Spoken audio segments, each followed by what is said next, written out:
Thank you for that introduction. You did a great job. Good morning, everybody. Good morning. It's a glorious day here, and I'm proud to be with all of you. So many good people here at this great event, and I'm honored to be here. I want to thank my friend Lemuel LaRoche, Life, for all that he does and those that work with him, Broderick, Dante, countless others, to make our community a better place and to spread hope. And I want to recognize and honor, I'm honored to share this podium with my friend Bo Shell, as well as Charlene, a courageous woman who worked hard to break down barriers and never gave up. And I think we need to remember what that climate was like back then, right? We're blessed now, we've got more to do, but back then, the courage that it took to take those steps to be that person, I want to recognize that and thank you for that, Charlene.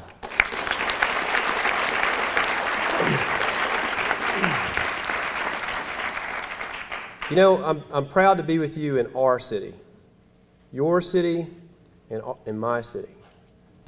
And I would like to say to you that a city is not just a geographic area. That's what some people think of it as.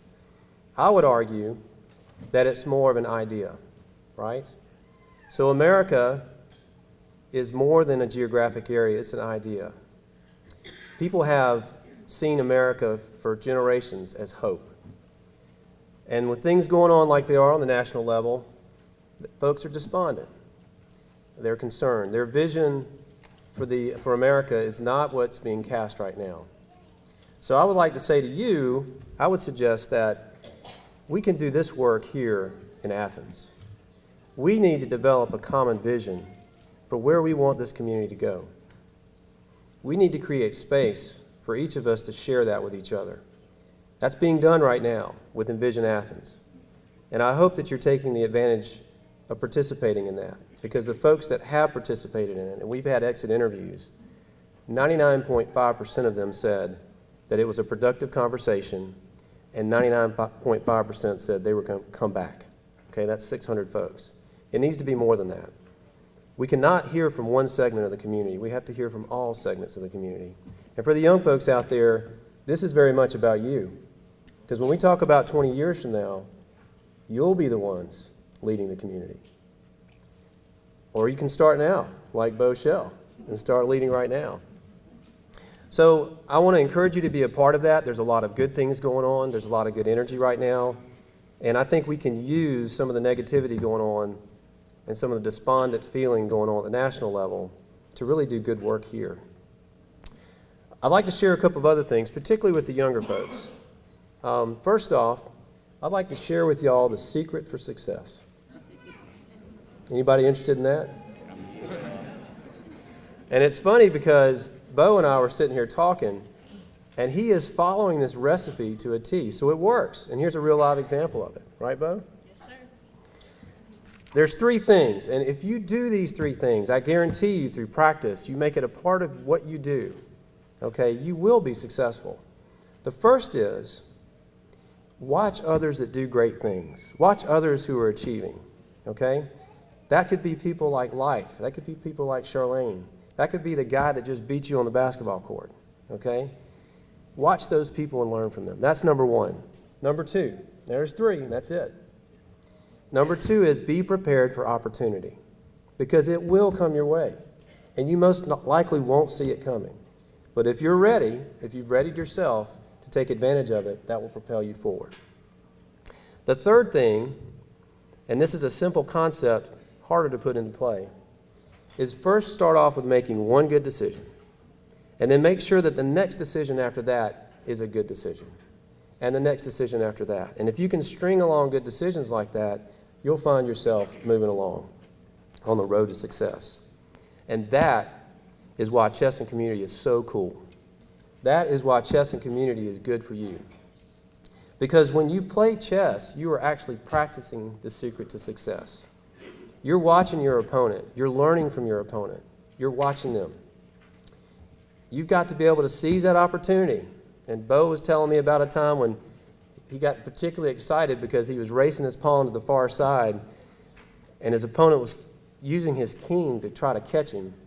And he opened up, and Bo was able to checkmate him.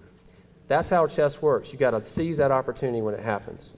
And obviously, every single move, you've got to make a good decision. And not only then, but you've got to see the next decision down the road. You've got to open that board up. So when you play chess and when you participate in chess and community, you are ingraining secrets of success in what you do. Now, I want to share another concept with y'all. And it's something that I picked up a long time ago that made a lot of sense to me, and it's called bucket of crabs. And now, I know Kelly grew up in the Chesapeake area. He knows blue crabs. I don't know how many of y'all have messed around with blue crabs. But can you tell me what happens when you try to pull a crab out of a bucket? Anybody? Other crabs hold on to that crab, okay? They don't want that crab to go away. They hang on to it. And this is what you can call crab mentality. I call it bucket of crabs, okay? And if you are practicing the secrets of success and you're becoming more successful, I guarantee you that you're going to encounter bucket of crabs, okay? And y'all, this happens in all areas of human society. It's part of human nature. You may be a great person and even experience that envy a little bit, okay? But what I would say to you is, what this means in human behavior is that members of a group, when one of their own are achieving levels of success beyond what they're doing, that this kicks in, this feeling. And out of envy, out of competitive spirit, bucket of crabs happens. So I want you all the young folks here, to remember this picture. Remember bucket of crabs, okay? Because you need to recognize it when it's going on. Because as you're working on stringing along that one good decision after another, and you're starting to achieve some level of success, folks, maybe not out of evil intention, maybe out of their own insecurity, they might try to talk you into a decision that's not so good. And if you can recognize crab mentality for what it is, it's going to make it a little bit easier to power through it. So I would offer that to you. So as you are making good decisions and you are thinking about your future, I would suggest we need to scale that up on the city level. Because right now, we are having conversations about where we want this community to be in 20 years. And when we get that common vision, then collectively, we are going to start stringing along one good decision after another of getting there.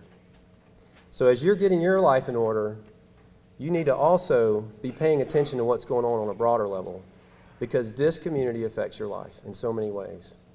And your life affects this community in so many ways. So let's have that common conversation. I want to congratulate all of you who are here today, because whether you know it or not, you've already started on the path to success. Because when you woke up this morning, you made the good decision to be here. So I'm going to challenge all of you, the next decision you make it a good one. And then the one after that. Thank you for letting me be a part of this.